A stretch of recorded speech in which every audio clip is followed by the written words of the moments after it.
A Anvisa mantém a proibição para comercialização de cigarros eletrônicos no Brasil. Um assunto que repercutiu bastante ao longo da semana e a gente vai continuar falando sobre também aqui na Band News FM. Estamos em contato com a Andréa Reis, ela é chefe da Divisão de Controle do Tabagismo e de Outros Fatores de Risco do INCA, para falar um pouco sobre cigarro eletrônico, essa decisão da Anvisa, os riscos, né, de se consumir o cigarro eletrônico. Andréa, bom dia, obrigado por atender aqui a Band News. Bom dia, nós é que agradecemos o convite, né? É sempre muito bom estar esclarecendo a população sobre esse tema tão polêmico. E polêmico porque talvez as pessoas tenham a impressão de que o cigarro eletrônico seja algo menos nocivo do que um cigarro normal. E tanto é que ele é bastante difundido entre os jovens, né? Como é que você viu a decisão da Anvisa? Porque, aliás, já era proibido, né? Só que o que a gente tinha meio que era um mercado paralelo desses cigarros que agora você consegue comprar facilmente no país. E falar um pouquinho também desses riscos, né? Eu sei que é meio difícil fazer comparações, mas dá para dizer que ele é mais perigoso do que outros produtos derivados do tabaco, enfim. Na verdade, são dois produtos de tabaco que entregam nicotina e eles causam malefícios à saúde. O problema do cigarro eletrônico é que ele tem uma forte poder de iniciação do tabagismo no jovem, né? Então, o jovem, ele vê aquele aparelho eletrônico, aquela falsa ilusão de que não é fumaça, é um vapor, o que está totalmente equivocado, né? Então, ele acha que aquele produto é menos danoso, até pelas propagandas que a indústria acaba burlando a legislação brasileira, né? E acaba, através das mídias sociais, vinculando. Então, ela passa esse tipo de informação. Mas, na verdade, não é. A gente está trocando 6 por meia dúzia, porque é um dispositivo eletrônico que traz nele nicotina e pode, sim, causar várias e severas doenças ao organismo humano. E aí a gente pode dizer que coloca o Brasil numa rota meio perigosa, porque se a gente for analisar os últimos anos, os últimos números, pesquisas, até levantamentos do próprio INCA, né? O Brasil tem, com o aumento do preço do cigarro, com o fim da propaganda, tem conseguido importantes avanços na diminuição no número de tabagistas, né, no número de fumantes, ainda que o tabaco seja responsável por uma gigantesca causa de mortes, né? A gente liga alguma luz de alerta em relação a isso, depois de tanto avanço e de tantos anos lutando contra o tabagismo, a gente de repente vê uma entrada, uma porta de entrada, como você disse, tão fácil, né, para jovens, enfim, começarem a fumar.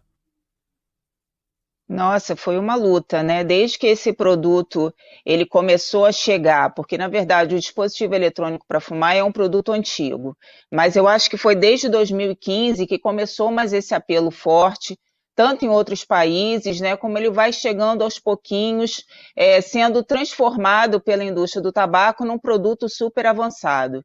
Então a gente, né, enquanto poder público, Instituto Nacional do Câncer, vem reforçando essa mensagem de que é um produto de tabaco que causa prejuízos à saúde.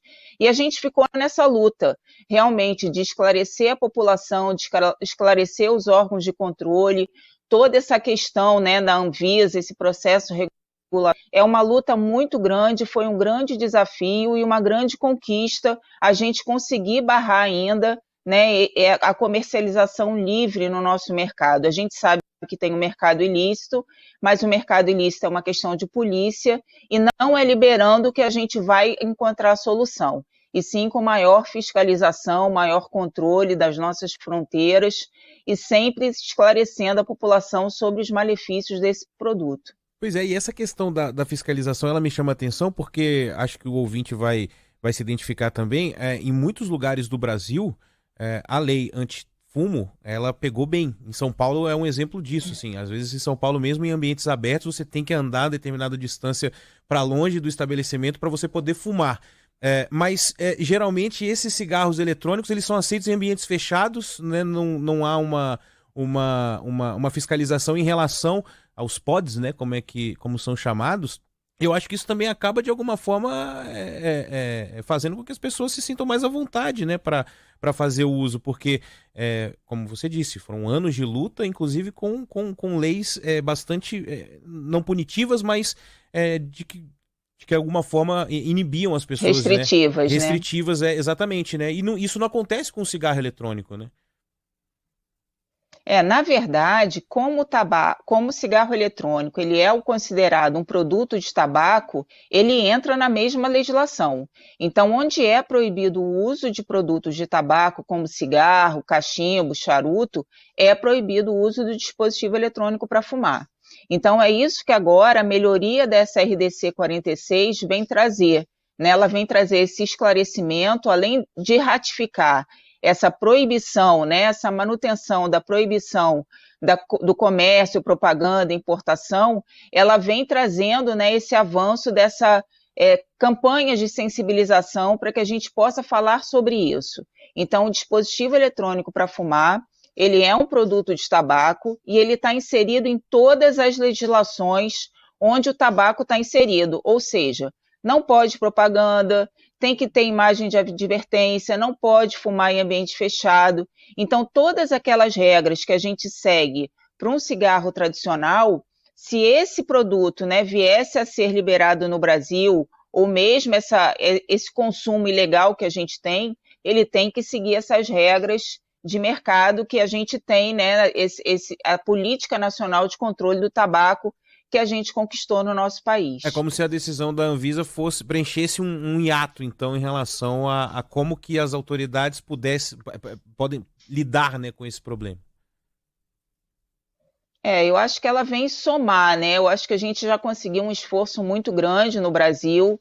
O Brasil é um país pioneiro nessa questão, a gente já recebeu várias premiações da Organização Mundial da Saúde, né? Na própria questão do dispositivo eletrônico para fumar, eu acho que o Brasil realmente ele se destacou, ao passo que alguns países liberaram sem ter informações do que realmente era aquele dispositivo.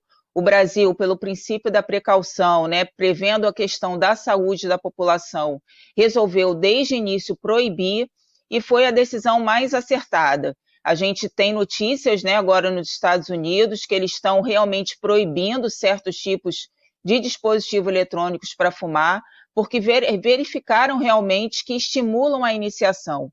Então, tem mais pessoas fumando por conta dos dispositivos eletrônicos para fumar, que realmente iniciam no tabagismo, que é uma doença, né, que causa mortes, prejuízos à saúde e doenças, né, que a gente poderia estar evitando, porque ninguém nasce precisando fumar. Então, e aí acabar com essas portas de entrada seria primordial, né, Andréia? A gente está conversando com a Andréia Reis, ela é chefe da divisão de controle do tabagismo e de outros fatores de risco do INCA. A gente já lida com problemas de saúde. Eu não sei se a gente consegue separar as coisas, né? Mas obviamente o tabagismo é fator de risco para muitas doenças, mas a gente já consegue fazer uma segmentação de problemas que o cigarro eletrônico tem provocado na população desde que esse aumento do consumo aumentou aqui no país? A gente tem, né, relatos da síndrome respiratória aguda grave, que é uma grande queimadura que ocorre no pulmão num período muito curto de uso. Então, a famosa EVALI, né, que a gente escutou há um tempo atrás nos Estados Unidos.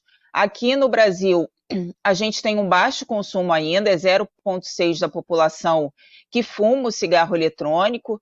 Então, pela última pesquisa nacional de saúde, esse é um número que a gente tem. E a gente não tem um tempo suficiente ainda de uso desse produto para verificar os danos que ele causa, né? Então, o dano do cigarro tradicional, geralmente ele vai aparecer em 20, 30 anos de consumo. E a mesma coisa a gente acredita no cigarro eletrônico. Mas, além disso, a gente tem casos de explosão, a gente já sabe, né, que existem algumas substâncias que são formadas nesse vapor, que são substâncias cancerígenas. um cigarro tradicional tem 1 miligrama de nicotina, enquanto esses pods, né, que você mesmo citou, chegam a ter 56 miligramas de nicotina. Então, enquanto a pessoa está fumando um cigarro tradicional e esse cigarro acaba, o cigarro eletrônico não acaba nunca, né? Então, a pessoa fica ali chupando aquela bateria, né, sem fim, e ela está se expondo a várias substâncias e a um nível de nicotina muito mais alto. O nosso ouvinte está citando aqui o Lucas de Belo Horizonte, falando que o problema é que mesmo sendo proibido é altamente difundido no mercado. E é justamente isso que a Andrea está falando, viu, Lucas? De que com a nova decisão da Anvisa, fica, talvez, não sei se fácil é a palavra, né, Andrea, mas de alguma forma dá mais armas, né, para que as autoridades possam combater esse mercado ilícito, a propaganda irregular também. E aí já é um começo, porque a gente não pode esperar 30 anos para descobrir que tipo de mal um produto como esse pode fazer na população, né? Verdade. E a gente tem vários artistas, né, que têm já sofrido, cancelado shows, problemas em cordas vocais. Então, os problemas de saúde, eles vão aparecendo, desculpa, até mesmo precocemente. Mas a gente precisa realmente de um tempo para estar, né, fazendo as associações, entendendo esses mecanismos, o tipo de absorção. Então, são estudos ainda a longo prazo que precisam ser desenvolvidos. Mas a curto prazo, a gente já sabe que é um produto que causa grandes malefícios à saúde e estimula realmente o consumo do produto de tabaco e gera dependência.